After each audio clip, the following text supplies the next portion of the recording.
네, 반갑습니다. 네, 육주단경 이제 이번 주는 이제 책 기준으로 45쪽 할 차례인데요. 이제 책을 없으셔도 괜찮고요. 제가 읽어보겠습니다. 5조께서 다시 말씀하셨다. 옛날에 달마대사께서 처음 이 땅에 오셨을 때는 사람들에게 믿음이 없었기 때문에 이 가사를 전하여 믿음의 바탕으로 삼아 대대로 이어왔다. 그러나 본래 법이란 곧 마음에서 마음으로 전하여 모두가 스스로 깨닫고 스스로 확인하는 것일 뿐이다. 옛날부터 부처와 부처가 오로지 본체만을 전하셨고 조사와 조사가 은밀히 본심을 전해주셨다. 가사를 전하는 것은 다툼의 실마리가 될 뿐이니 너에게서 멈추고 더 이상 전하지 말라. 만약 이 가사를 계속 전한다면 가사를 받은 이의 목숨이 신락과 같아질 것이다. 너는 이제 어서 빨리 떠나거라. 사람들이 너를 해칠까 두렵구나. 이제 이 앞에 어느 부분이었냐면 오조 스님께서 홍인 스님께서 6조가 된 이제 해능에게 해능을 이제 해능이 정식 스님이 아니라 행자였죠. 젊은 행자였는데 이 행자를 밤에 몰래 불러서 빛이 새어나가지 않도록 이렇게 막아놓은 다음에 금강경을 설법해 줍니다. 그러니까 속성 개인 과외를 해줘요. 그래서 금강경을 설해주고 그러고서 이 해능이 이 금강경 법문을 듣고 이제 탁 뭐랄까 견성이라고 하는 자기 성품을 확연하게 아마 그 전에도 이제 좀 뭐 일별 정도의 이 자리를 법의 자리를 확인했던 것 같은데 이때 아마 더욱더 아마 확고하게 이 법을 깨달으신 것 같아요. 그래서 법을 깨닫자마자 오조 스님께 이 6조 해능이 이렇게 말하는 부분이 나왔었죠. 자성이 이토록 본래 청정했음을 어찌 기대나 했었겠습니까? 야, 나라는 존재의 본래 성품이 이렇게 청정했군요. 자성이 본래부터 생멸한 바가 없었음을 어찌 알았겠습니까? 나는 나의 본성은 생멸하는 게 아니었군요. 나는 늙고 병들고 죽는 걱정을 했는데 진정한 나는 늙고 병들고 죽는 그런 허망한 존재가 아니군요. 또 자성이 본래 구족되어 있음을 어찌 기대했겠습니까? 이미 충분히 구족되어 있다. 부족한 것은 없다. 완전하게 다 갖추고 있었는데 나는 이 사실을 모르고 계속해서 나는 부족하다고 여기고 나는 중생이라고 여기면서 부처가 되기 위해서 뭔가 구족된 존재가 되기 위해서 이렇게 내가 허망한 노력을 했었군요. 자성이 본래 동요함이 없음을 어찌 알았겠습니까? 동요함이 없다. 우리의 본성은 우리는 마음이 맨날 여기저기로 쏘다니잖아요.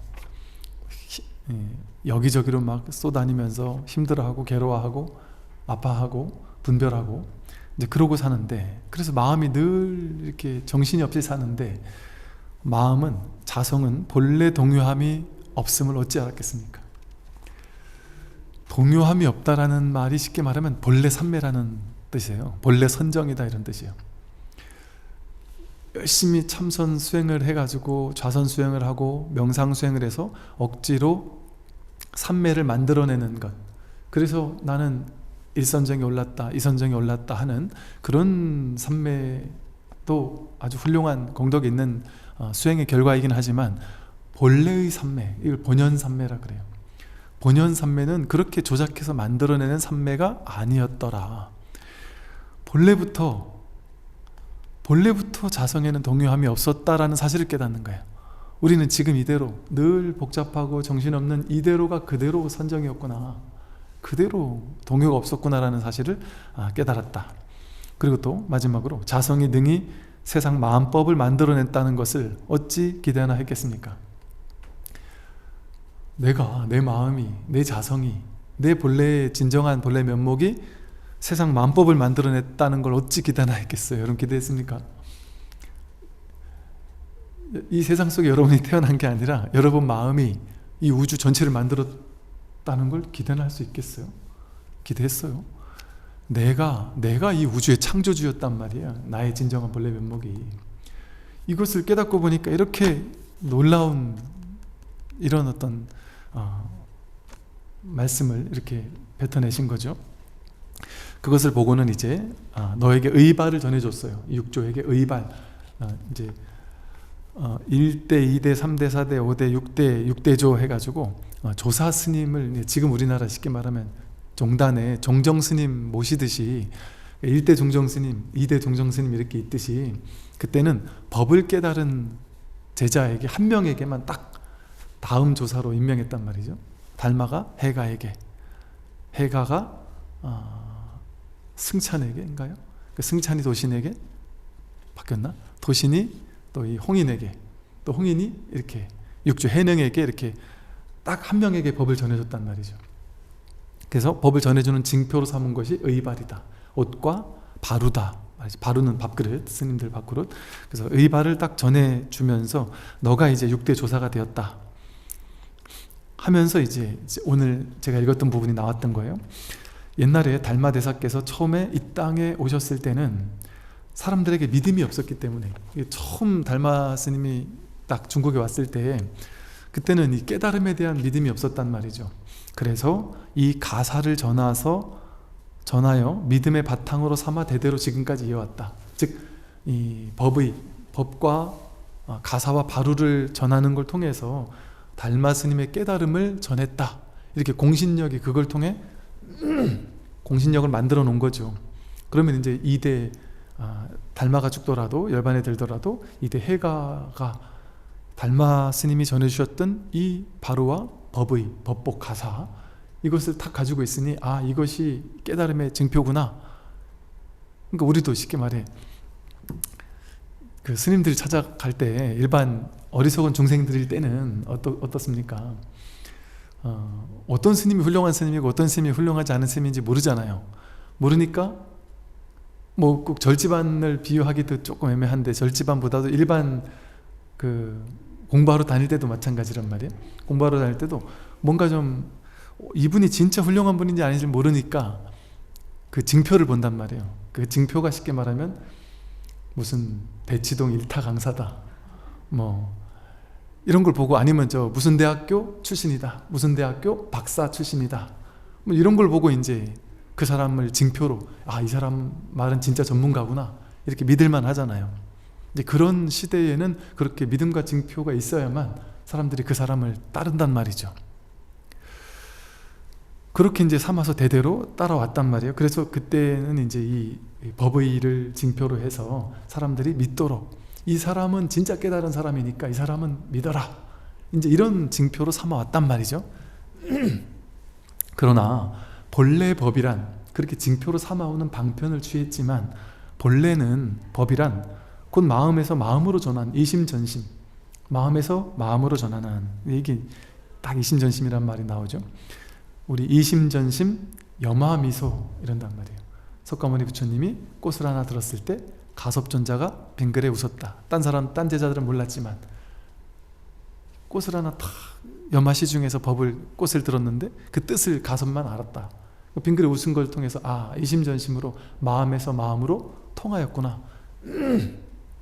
그래서 이 염화미소라는 말, 이심전심이라는 말이 마음에서 마음으로, 우리 둘이 벌써 마음에서 마음으로 탁 통해버렸다, 그런 걸 의미해요. 그 염화미소라는 말을 뜻을 다 알고 계셨나요? 다 알고 계셨구나. 저는 이걸 제 고등학교 때 제가 이제 불교학생회를 했었는데, 저희가 불교학생회 하면서 우리 지역 불교학생 연합회 제가 회장을 했었는데, 그때 우리 연합회 전체가 다 같이 불교 시화전을 하자. 그래가지고 이제 우리 고등학생들 다 같이 불교 시를 만들어서 시화전을 한번 했었던 적이 있었어요. 그때 이제 친구 하나가 염화미소라는 시를 써서 부처님과 가섭존자 이렇게 빙그레 웃으신 어떤 그런 소식을, 이렇게 염화미소라는 시를 썼던 그 제목이 기억이 나요. 그래서 야, 이 이름 너무 예쁘다, 시 제목 너무 예쁘다, 이거 무슨 뜻이니? 하고 이제 물어봤던 기억이 납니다. 이처럼 이렇게 이 법은 자격증으로 인정될 수가 없는 거예요. 본래 법은 이렇게 가사를 전한다고 해서 그 가사가 징표가 되고 그러는 게 아니죠. 마음에서 마음으로 통하는 것이지. 그래서 마음에서 마음으로 전하여 모두가 스스로 깨닫고 스스로 확인하는 것일 뿐이다. 옛날부터 부처와 부처가 오로지 본체, 본래의 뜻만을 전하셨고 조사와 조사가 은밀히 본심, 본래 마음을 전해주셨다. 가사를 그러면서 이제 하신 말씀이 이거예요. 이처럼 이 가사와 바루를 전한 것은 방편일 뿐이었다. 어리석은 중생들에게는 그 믿음이 필요하니까 이걸 믿음으로 내세우기 위한 방편이었지 이제는 그게 필요하지 않다 하면서 가사를 전하는 것은 다툼의 실마리가 될 뿐이니 너에게서 멈추고 더 이상 전하지 마라. 만약 이 가사를 계속 전한다면 가사를 받은 이의 목숨이 신락과 같아질 것이다 라고 말씀을 하셨어요. 이제 한 5조까지 내려오니까 이제 6조, 5조 스님 문화에는 막 1000명의 문인이 있었다고 그러잖아요. 그 무수히 많은 문인들, 수행자들이 있었잖아요. 그런데 그 중에 신수 스님 같이 교수사 스님도 계셨을 것이고 상당히 20년, 30년 출가 수행을 했던 경력자 스님들이 많이 계셨을 거 아니에요. 그러니까 내가 6대조가 돼야지 하는 욕심이 스님들이라고 왜 없겠어요. 이제 그러다 보니까 이제 그걸 가지고 다투고 싸울 수 있단 말이죠. 그러니까 옛날은 지금보다 이제 더 뭐랄까 좀 민주적이지 못한 사회랄까 이러지 않았겠어요? 그러니 옛날 같으면 이것이 진짜 징표가 된다면 여기에 가사와 바루라는 것에 깨달음의 징표를 심어줬어. 이거를 획득한 사람이 진짜 깨달은 자라고 만약에 권위를 부여해 놓으면 이제 한 5대까지 올 때 동안은 괜찮았는데 지금부터는 이거 가지고 싸우는 사람이 생긴단 말이에요. 그래서 이걸 뺏어서 훔쳐서 도망가고 이거를 육조에게 줬을 때 특히나 육조는 행자잖아요. 행자에다가 저 오랑캐 출신이라고 자신들끼리 이렇게 비아냥거렸단 말이에요. 나이도 제일 젊었단 말이에요. 젊고 오랑캐 출신의 행자가 스님이 법을 받았다면 몰라도 행자가 법을 받았다고 하면 쉽게 말해 30년 40년 된 큰 스님들이 이제 막 들어온 20대 행자한테 스승님하고 절을 해야 된다는 소리거든요. 누가 하겠냔 말이에요. 그러니까 너에게 가사바루를 마지막으로 주긴 주지만 이 제도를 이제는 이 제도가 유효기간이 끝났다 이 말이죠. 쉽게 말해. 그거를 전해주게 되면 그걸로 이제 그 사람 해치고 죽이고 그걸 뺏어가지고 내가 육조다 이러면 그때는 뭐 TV 언론이 없어서 이 사람이 오조입니다 사진 찍어놓은 것도 아닐 테니까 그냥 육조라고 하고 내가 해능이라고 하면 끝일 수 있단 말이죠. 그래서 그런 허물이 있을 수 있어서 그러니까 사실은 그것이 법이죠. 그게 법에 맞죠. 그러니까 옛날에는 우리 잘 모를 때는 뭐 교수 내지는 어느 대학교 이런 사람이 무조건 전문가였잖아요. 그 사람이 그냥 그럴 리는 없겠지만 그 학위를 돈 주고 샀는지 뭐 했는지 저는 이제 뒷말을 여기저기 옛날 이제 교수님들이나 이런 학인들 이야기를 들어보면 옛날에는 훌륭한 분이 교수가 됐겠지만 그 학위를 돈으로 사는 사람도 있었다 그래요. 뒷돈도 갖다 바치고 그러는 사람이 되고 정말 실력 있는 사람 안 됐다. 그래서 학생들이 막 데모를 교수님들 물러가라고 데모를 옛날에 저희 학교 다닐 때도 많이 했던 걸 가만히 떠올려 보면 그 교수 실력 없다. 돈으로 된 교수다. 막 이런 소문들이 막 진짜인지 모르겠지만 하여간 이래 있었던 것 같아요. 왜? 그게 권위가 있으니까. 근데 지금은 막 그렇게 교수 이거 뭐 지금도 어떤지 몰라도 지금은 이제 시대가 좀 바뀌었죠. 이 육조 때처럼 시대가 좀 바뀐 게 지금은 뭐 교수 학위 있다고 해서 무조건 전문가라고 안 봐요. 유튜브 같은 데를 보면 그냥 학교 선생님이라도 전혀 학위가 없어도 그냥 말잘해서 구독자 많으면 그 사람이 전문가라 해서 그 분야 전문가 초청해서 뭐 TV에서도 이제 인터뷰 요청할 때 어느 순간부터 바뀌었다는 거예요.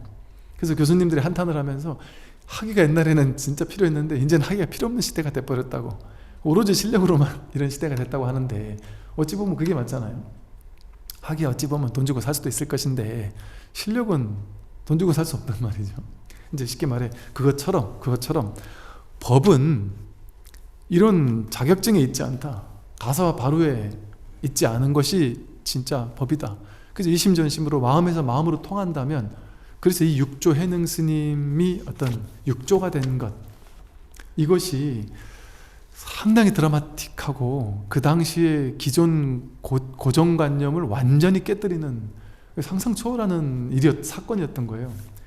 부처님의 생애를 보면 부처님 당시에 너무나도 파격이 많았거든요.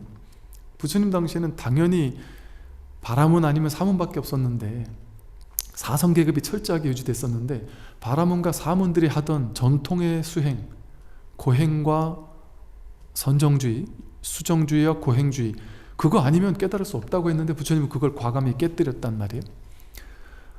당연히 사성계급이 중요했단 말이에요. 근데 유일하게 부처님 교단에서만은 왕위에 있던 사람들, 왕자들을 저 불가촉 천민하고 똑같이,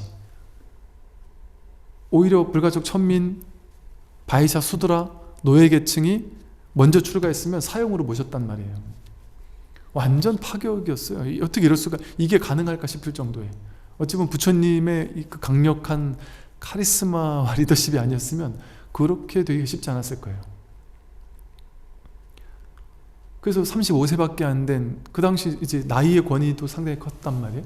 35세밖에 안 된 젊은이가 100살이 넘었던 그 당시 최고 가는 교단 스승들을 다 쉽게 말해 부처님한테 와서 모든 제자들을 끌고 와가지고 저를 제자로 삼아 주십시오 했단 말이죠.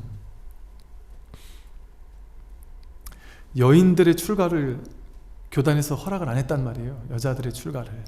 그 당시 시대적 상황이 너무 이렇게, 수행자는 산에서 먹고 자고 수행을 했는데 산에 도적들도 많고 하다 보니까 어떤 그런 면들도 있었고, 또 인도의 문화 자체가 여자에 대한 권위랄까요? 아주 낮았습니다. 사성계급만 차별이 심한 게 아니라 여자에 대한 권위가 너무 낮아서, 제가 근자에 인도 갔었을 때만 해도 여자가 할 수 있는 최고의 복은 자기 남편이 죽었을 때, 남편이 죽으면 산채로 남편 화장할 때 같이 타 죽는 게 최고의 여인상, 그래서 신으로 이렇게 존중할 정도로 그런 전통이 근래까지 있었어요. 지금은 없어졌지만. 그리고 딸을 낳으면 막 다 경악을 하는 게, 딸을 낳으면 결혼시킬 때 제발 내 딸과 결혼해 주세요 하고 지참금을 집안 전체 재산을 거들내면서 갖다 줘야만 딸을 시집 보낼 수 있을 정도로, 그런 상황 속에서 벌써 2500년 전에 여인의 출가를 허락했던 이런 또 교단이기도 하고, 상당히 파격적인 게 많았는데, 육조 스님의 파격은 그보다 더하죠. 이렇게 행자를 곧장, 지금도 안 하잖아요. 이 정도의 파격은. 행자를 곧장 종정 같은 어떤 조사로 모신 것이죠.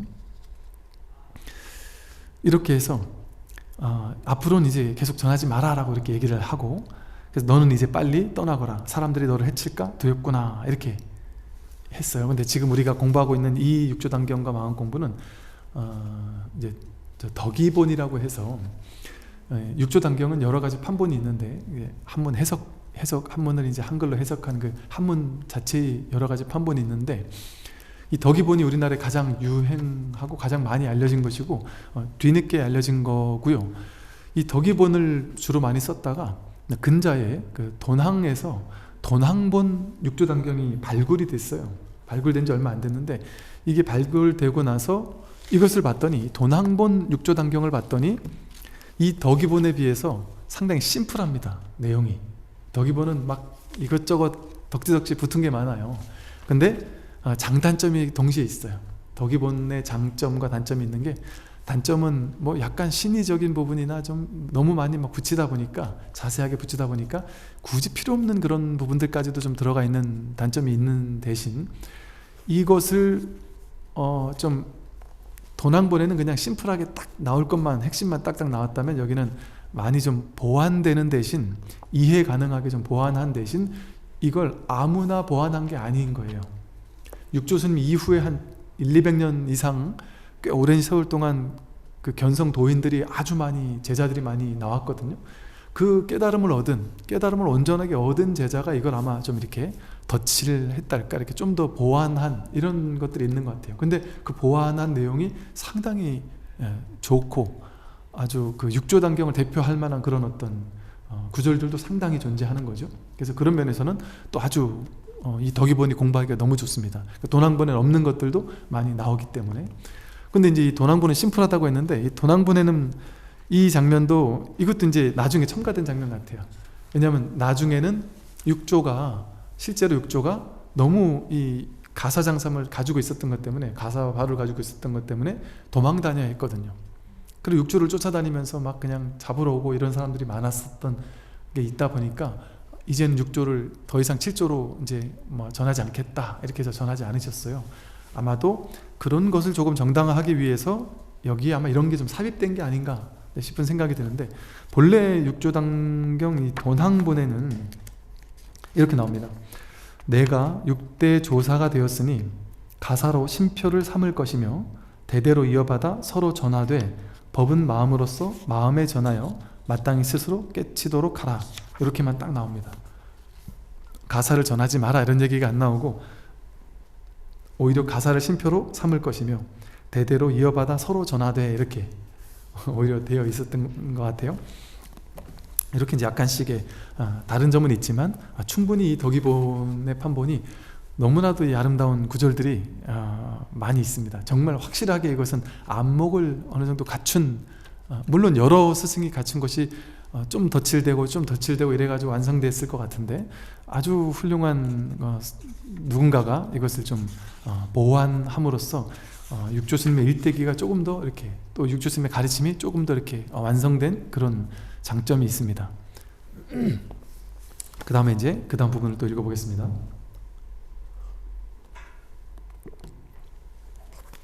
제가 여쭈었습니다. 어느 곳으로 가야 할까요? 오조께서 말씀하셨습니다. 해를 만나면 머물고 해를 만나면 숨어라. 이런 게 이제 대표적으로 덧칠된 것 중에 별 큰 의미 없는 거. 이제 어디로 가면 될까요? 하고 이제 널 빨리 떠나라, 이렇게. 여기 있으면 여기 있는 다른 스님들한테 해코지 당할 수도 있다. 너가 육조가 됐으니 이제 떠나라, 이렇게 얘기를 하는 거예요. 그러면서 어디로 갈 거야 했더니 해를 만나면 머물고 해를 만나면 숨어라, 이렇게 얘기를 했는데, 이 한자가 달라요, 두 개가. 근데 이제 이 앞에 회는, 해를 만나면 머물고 했을 때의 회는 광주 남해군의 회지편을 뜻한다 그래요. 그리고 뒤에 나온 해를 만나면 숨어라 할 때의 회는 사회현이라는 곳을 얘기한다 그래요. 근데 이제 이게 나중에 보면 이 회지편에는 머물고, 또 이제 사회현에서는 이제 막 쫓아오는 사람들 때문에 이렇게 숨게 되는 이런 일들이 아마 있었던 것 같아요. 그러니까 약간 뭐 이렇게 오조 스님이 뭔가 예언한 것 같은 어떤 이런 식의 뉘앙스를 풍기는 이런 구절들이에요. 이게 이제 뒤에 이제 첨가된 이런 것들이라고 보여지죠. 첨가됐죠. 도낭본에 이런 내용이 아예 없으니까. 저는 삼경에 의발을 바꿔서 여쭈었습니다. 저는 본래 남중국 사람이라 이곳의 산길은 알지 못합니다. 어떻게 하면 강어귀로 갈 수 있습니까? 오조께서 말씀하셨습니다. 너는 걱정할 것이 없다. 내가 너를 데려다 주겠노라. 오조께서 구강역까지 전송해 주시자 마침 한 척의 배가 있었습니다. 오조께서는 저를 배에 오르도록 하시고는 직접 노를 잡고 저으셨습니다. 제가 말씀드렸습니다. 스님께서는 앉아 계십시오. 제가 노를 젓겠습니다. 오조께서 말씀하셨습니다. 내가 너를 건네주도록 하겠다. 제가 말씀드렸습니다. 여기서 저는 육조죠. 어리석을 때는 스승님께서 건네주어야 하지만 이미 깨달은 다음에는 스스로 건너야 합니다. 건넌다는 말은 비록 하나이지만 그 쓰이는 곳이 다르죠. 저는 변방에서 태어나고 자라 말의 어법이 바르지는 않사오나 스님의 도움으로 법을 받았으니 깨친 본성에 의해서 스스로 건너야 하지 않겠습니까? 이렇게 이제 말을 해요. 이 부분도 사실은 이제 도낭본에는 없는 부분인데, 이 건넌다, 이게 강을 건넌다라는 것도 하나의 어떤 되게 상징적인 의미예요. 이 구강역에 가서 배를 타고 건넌다. 그때는 이제 오조 스승이 내가 직접 건네주겠다 하고 직접 노를 저어서 이렇게 건네려고 했더니 육조가 깨닫기 전에는 스승이 건네줘야 하지만 제가 이제 깨달았으니 제가 스스로 건너겠다. 이 말이죠. 이제 보통 우리 반야심경이나 금강경, 그러니까 금강경도 금강반야 바라밀경이죠. 반야심경도 이제 반야 바라밀경이죠. 마하반야 바라밀경. 여기서 바라밀이라는 것이 이 언덕, 이 중생의 언덕, 이 언덕에서, 괴로움의 언덕에서 저 깨달음의 언덕까지 간다는 의미예요. 건너간다. 근데 이 저 깨달음의 언덕까지 가기 위해서는 이 강을 건너야 된단 말이죠. 이 강의 이름이 고해의 바다와 같은 넓은 이제 강입니다. 이것을 이제 건너간단 말이죠. 그래서 여기서 배를 타고 저쪽으로 간다라는 상징. 사실은 갈 게 없는데 불교는 전부 방편을 쓴단 말이죠. 그래서 건너간다는 방편을 썼어요. 그래서 성문승, 영각승, 보살승 이래서 법문을 듣고 깨닫는다. 법문을 듣다가 건너가는 길이 있고, 연각승, 연기법을 스스로 깨달아서 건너가는 방법이 있고, 보살승, 보살의 실천, 베풀고 나누는 자비의 실천을 통해서 깨달아가는 방법이 있다. 이래서 이제 뒤에 승자를 써요. 소승하면 혼자 깨닫겠다 하는 사람, 대승하면 큰 탈 것이라는 뜻이에요. 그래서 큰 탈 것을 일체 중생을 실어서 저 깨달음의 언덕에 모두 함께 태우고 가자 하는 이제 이런 의미에서 이제 바라밀다라는 이제 이 방편의 가르침이 대승경전에 있단 말이죠. 그래도 이 육조스님이 금강경이라는 금강반야 바라밀경이라는 이 금강경을 보고 깨달았다 보니까 아마도 이 어떤 그 의미로 이 강을 건너는 이런 의미, 그래서 스스로 깨달았기 때문에 스스로의 의지에서 이제 건너갈 수 있다. 아마 이런 어떤 상징으로 이 부분을 좀 이렇게 넣어 놓은 것 같아요. 그런데 실제로 이렇게 건너가야 되는 걸까요? 이게 이제 깨닫지 못했을 때는 이제 건너가야 되는 것 같은 방편을 씁니다. 방편을 써서 내가 중생이니까 저 부처가 되기 위해서는 바라밀다 해야 된다. 저까지 가야 된다. 근데 그것은 분명한 방편입니다. 방편. 건너갈 필요가 없는 거예요. 우리는 뭘 깨닫는 것이냐, 깨닫고 나니까 내가 건너가는 걸 완성했다, 내 드디어 건너갔다, 도착했다, 이렇게 되는 게 아니고, 깨닫고 보니까 본래 건너갈 필요가 없는 것이었구나, 본래 도착해 있었구나, 매 순간 도착해 있었구나, 내가 어릴 때도, 어리석었을 때도, 출가하는 그 순간에도, 응리응리하는 때도 언제나 도착해 있었구나, 이것을 깨닫는 거예요. 완벽하게 도착해 있었구나, 삶은 이대로가 피안이구나, 이대로가 완성되어 있구나, 이대로가 부처구나라는 것을 깨닫는 거예요. 그 말은 다시 말하면 여러분들이, 지금 여기 앉아 계신 여러분들이 전부 다 깨달아 있다는 소리예요. 이거는 그냥 말로만 하는 소리가 아니에요. 정말 깨달아 있습니다. 정말 깨달아 있다. 근데 중생과 부처가 다른 점이 하나도 없어요. 겉에 드러나는 이 오온이라 그랬잖아요. 몸과 마음을 오온이라 그랬다 그랬잖아요. 이 오온이 살아가는 삶의 모습을 보면 부처나 중생이나 다를 게 없어요. 이 몸으로 우리는 몸을 나라고 여기잖아요. 그 몸 여러분이 깨닫고 나면 이 몸이 갑자기 달라질까요? 부처의 몸으로 달라질까요? 이 몸이 갑자기 아프던 몸이 100% 싹 나아지고, 갑자기 내가 하늘을 날고, 돈 없던 사람 돈도 갑자기 생기고, 힘도 막 갑자기 막 세지고, 올림픽 나가면 막 금메달 따고, 로또 번호를 막 찍어주고, 현실적으로 막 엄청난 성공을 갑자기 이루는 사람이 될까요? 안 그렇습니다. 인도의 성자들 중에 보면 담배 피던 성자는 깨닫고 나서도 담배 펴다가 폐암으로 죽었고요. 큰 스님들, 깨달은 큰 스님이라고 죽을 때까지, 죽기 직전까지 건강을 유지하다가 딱 앉아서 죽고 이럴까요? 아닙니다. 우리가 이게 착각하는 거예요. 이 착각을 깨야지만 마음 공부를 시작할 수 있어요. 왜냐하면 깨달음에 대한 삿된 상, 잘못된 상을 가지면 그렇게 되기 전에는 내가 깨달았지 않았다라고 생각하고, 나는 깨달을 수 없다고 생각하고, 깨달으면 너무 어려운 거라고 착각하거든요. 깨달음이 이토록 평범했다라는 사실에 믿을 수가 없는 거예요.